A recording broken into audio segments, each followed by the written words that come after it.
All right, lawyer talk. They didn't teach you that in law school. Another episode here with Troy, my law clerk from upstairs. You say law clerk, it just doesn't mean anything. But what you're really doing up there is you're helping us do everything from sometimes you got to get lunch, sometimes you got to answer calls. Sometimes you got to do some research projects. Sometimes you help us put factual defenses together for cases. So you're doing just about everything in a small firm. I think at the big firms, don't go to no big firms. You don't want any of that nonsense because all you're going to be doing is sitting in a room with a bunch of other people on their laptops researching stuff. And that's no fun. No. Anyway, this series sort of is born from that, though. It's like you have all these questions that are coming up amongst your buddies, both in and out of law school. And I have found over the years that they don't teach you everything in law school, and not because law school's not doing what it's supposed to do, although I probably have some thoughts on that. But because it's sort of beyond the scope. This is the actual real world application of some of the stuff you're learning. And law school isn't like, here's what you do when this happens. Here's how you handle this scenario. Law school is more like they teach you how to process, learn, and deal with massive amounts of information. The sooner you understand in law school that there is no answer, the better you will do.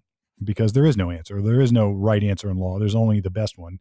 And you might not even agree with my best one, but as long as you agree that there are different options, then you'll do well in law school. I think and you have to be able to argue it. The best answer we've gotten so far is just always saying it depends. That's like the go-to, and they've told us. Yeah, so. That's my and anybody who's listened to me in Lawyer Talk, Q&A, or anywhere else, even in you hear me talk to clients all the time as I walk around with my little headset on. It's like, I'm going to give you the classic lawyer answer. It all depends. And because it does all depend. Now, last week or a couple of weeks ago, we talked about this Kohberger case and a change of venue. You have now produced paperwork. Yes. Which is the decision. So basically lay out that, where were we on this? The defense had filed a motion for a change of venue. Yep. So the defense made a motion for change of venue in January, and it was a 320-page motion. I did not read through all of it, but I was skimming it. And then based on that motion, the judge, I believe last week, came back with their decision here, which you have, and it's 20 pages, a lot lighter read. But it summarizes what the defense made in their motion, which they brought 4 experts in that they determined that Loudoun County, I believe is the name of it, is where this was it's going to be prejudicial, and they want to move it to Ada County, which is Boise. Yeah. And so he's transferred 300 miles, and now Bryan Kohberger is in Boise, and they're going to try the case in Ada County now. And the experts lay out like a lot of good reasons as to why it needed moved. Yep. Okay, so look, let's talk about this, because I use this as sort of my kickoff to talk about one of my favorite cases here in Ohio, the Sam Shepard slaying up in Lakewood, Ohio, because that's a huge pretrial publicity type case.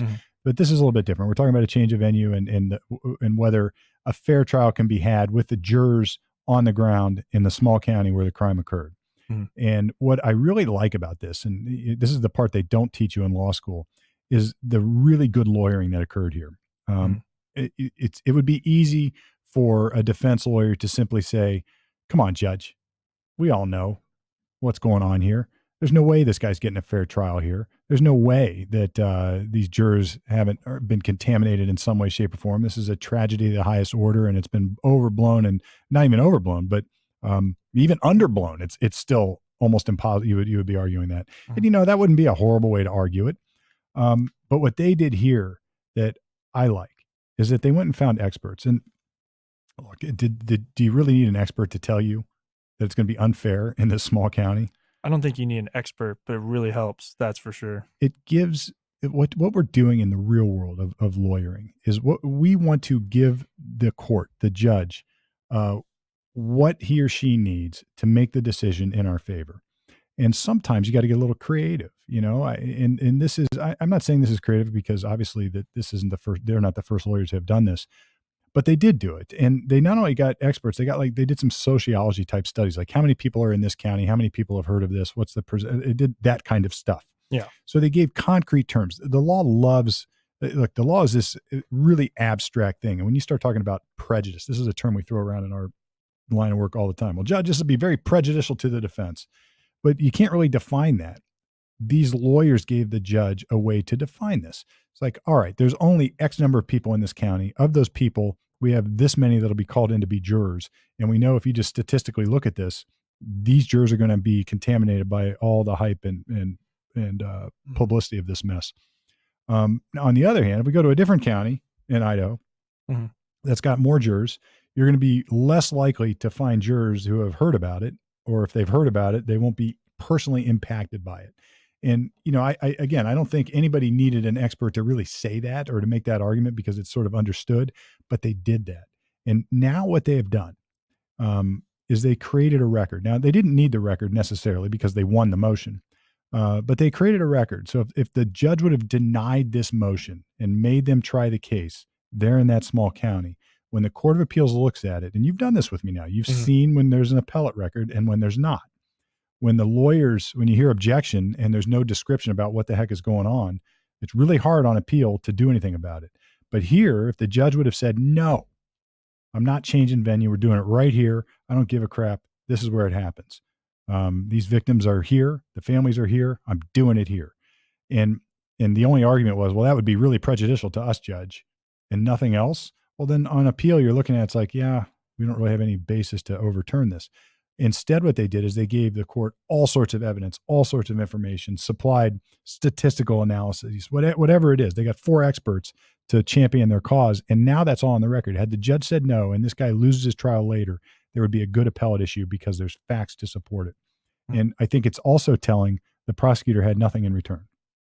So look, not only did they win it, had they have lost it, they did what they needed to do to preserve this guy's rights on appeal, because everything, and I think you've probably learned this, and maybe they don't teach you this in law school.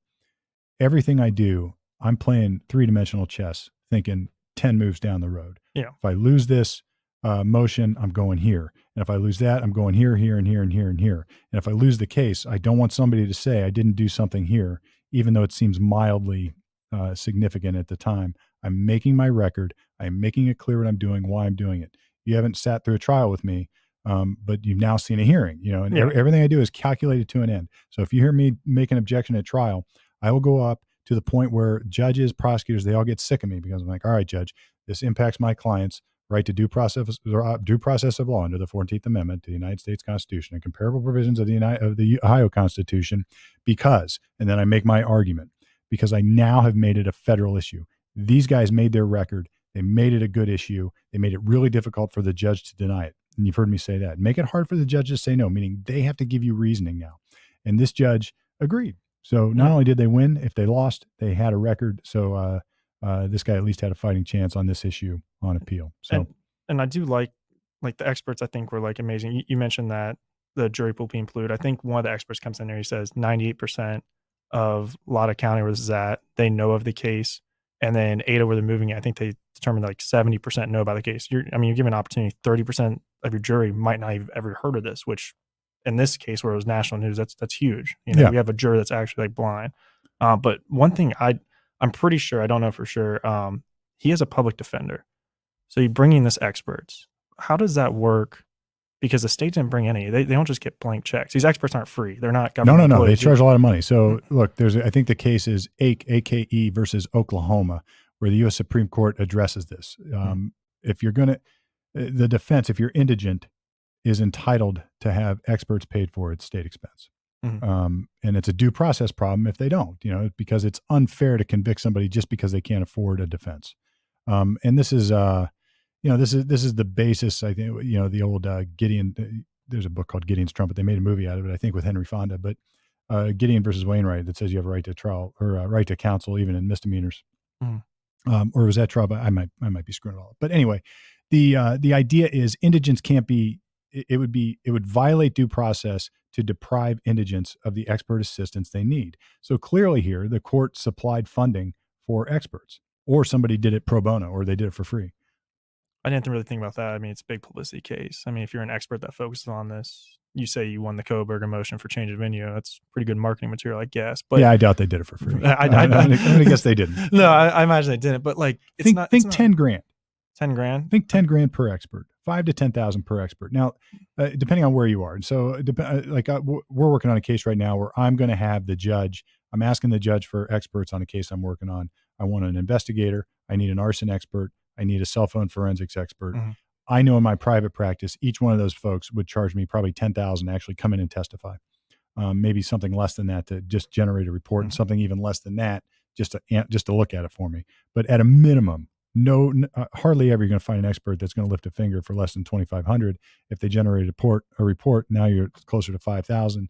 They come in to testify, think 10 grand, and maybe even travel expenses. Mm.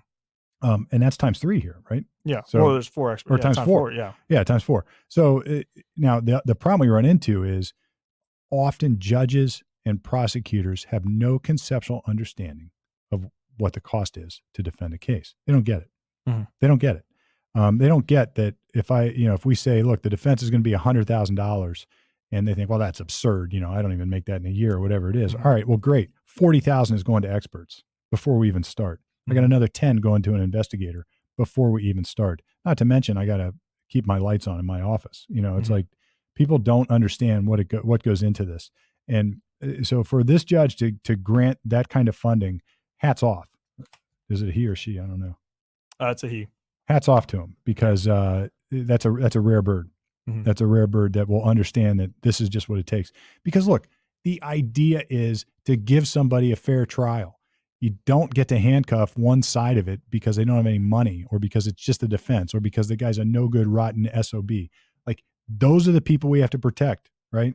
Because if you start eliminating those protections for the people you hate, they won't be there for the people that you love, right? Sooner or later, the devil will turn back on you. And when those protections are gone, you will regret it, and you will regret it dearly. It's from A Man of All Seasons, by the way. Go check it out. Oh, well. All right. Anyway, they don't teach you that in law school. They certainly don't teach you that last thing in law school, but they might have teach you that in college. I don't know. Lawyer Talk Off the Record on the Air. You can check us out at Lawyer Talk Podcast. Hope you're enjoying the series. I am. This is the kind of stuff I love to do. And, it's sort of understood, but I'll say it again. We do have a legal practice right upstairs here in Columbus, Ohio. We practice all over, and happy to help you out. If you have legal questions, however, or just legal issues you want me to discuss here on Lawyer Talk, check out the Q&A series, because there's lots of questions pouring in. And how do you do that? LawyerTalkPodcast.com, or wherever you catch your social media, wherever you consume your content, whether it be the TikTok. I like calling it the TikTok. For some reason, it sort of feels better. The TikTok, if it's Facebook, if it's YouTube, we are there too. Or you can get all the back episodes right there at LawyerTalkPodcast.com, coming at you week in, week out, at least until now. Hey, Steve Palmer here from Lawyer Talk. Thanks for listening. Hope you enjoyed it. Check us out, all our social media. Like, share, interact, ask your own questions. We're here for you.